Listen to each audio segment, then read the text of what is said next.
Alizaliwa tarehe 19 mwezi wa 4 msimu wa mwaka 2000 Pemba, Tanzania. Nafasi yake uwanjani anacheza kama golikipa. Wako magolikipa wengi wanayefanya vizuri katika ligi ya NBC Premier League, yeye akiwa miongoni mwao. Sio tu Aishi Salum Manula, hata yeye ni miongoni mwa magolikipa bora kabisa kuwahi kutokea nchini Tanzania. Watanzania wanajivunia sana kuwa na wewe. Ana urefu wa mita 1.80. Mwamba huyo alibahatika kucheza vilabu mbalimbali kama vile msimu mwaka 2017 alibahatika kujiunga na klabu ya AS Vita Club.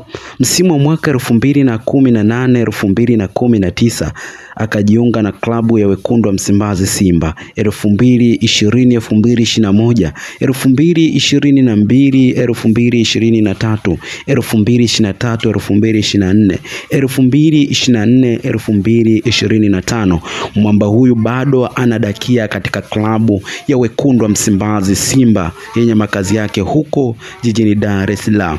Lakini pia ni miongoni mwa golikipa nambari 1 katika timu yetu ya taifa ya Tanzania. Ni miongoni mwa golikipa anayefanya vizuri sana.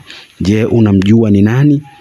Usijali, ni mzuri sana kwenye kudaka mipira ya penalty. Ni mzuri sana kwenye kuanzisha mipira. Ukitaka kumjua mwamba huyu kiundani zaidi, iwe Chamazi iwe kwa Mkapa, mwamba huyu anakichafua vyema kabisa.